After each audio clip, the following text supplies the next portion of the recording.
ऐसा कहा जाता है कि भगवान श्री कृष्ण इस दुनिया के सबसे बड़ा मोटिवेशनल स्पीकर है। गीता और महाभारत के युद्धों में उनकी कही गई कई बातें आज भी लोगों को जीवन में नई दिशा दिखा रही हैं। श्री कृष्ण ने कर्म, धर्म और व्यवहार से जुड़े ऐसे कई वचन दिए हैं और जानते हैं कि इस दुनिया में अच्छा जीवन जीने में क्या मदद मिल सकती है। आइए हमारे साथ साझा करें श्री कृष्ण के आध्यात्मिक विचार।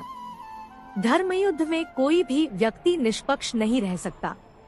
धार्मिक युद्ध में जो व्यक्ति न्याय के पक्ष में नहीं है, वह अन्याय का समर्थन करता है, तो इसका मतलब है कि वह अन्याय के पक्ष में है। मन शरीर का हिस्सा है। सुख और दोह की अनुभूति शरीर का काम है, आत्मा का नहीं। मान और लज्जा, लाभ और हानि, दुख और सुख ये सब मन के खेल हैं। कर्म का फल व्यक्ति को उसी प्रकार ढूंढ लेता है जैसे एक बछड़ा सैकड़ों गायों के बीच में अपनी माँ को ढूंढ लेता है। श्री कृष्ण कहते हैं, मैं हमेशा आपके साथ और आपके आसपास हूँ, चाहे आप कुछ भी करें। मैं सभी प्राणियों में विद्यमान हूँ, मैं चींटी में भी विद्यमान हूँ और मैं हाथी में भी विद्यमान हूँ। इच्छा पूरी न होने पर क्रोध बढ़ता है, इच्छा पूरी होने पर लालच बढ़ता है। इसलिए जीवन में किसी भी परिस्थिति में धैर्य बनाए रखें। मनुष्य कभी भी अपने कर्मों से छुटकारा नहीं पा सकता, इसलिए आपको हमेशा काम करते रहना चाहिए, क्योंकि बिना काम के आपका शरीर जीवित नहीं रह सकता। मोह के कारण कर्तव्य पथ से भटक जाना मूर्खता है, क्योंकि इससे न तुम्हें स्वर्ग मिलेगा और न तुम्हारी महिमा बढ़ेगी।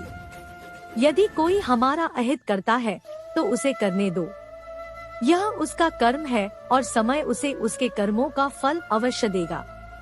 लेकिन हमें कभी भी किसी का अहित नहीं सोचना चाहिए, क्योंकि यही हमारा धर्म है।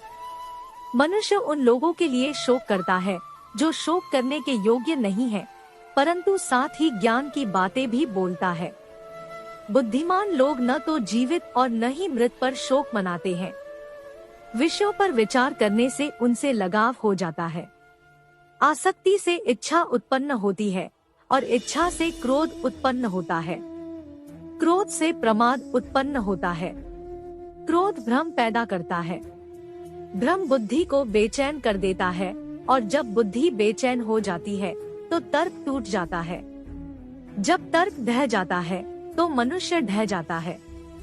जन्म लेने वाले के लिए मृत्यु उतनी ही निश्चित है जितना मरने वाले के लिए जन्म। इसलिए निश्चित पर शोक मत करो। धन्यवाद।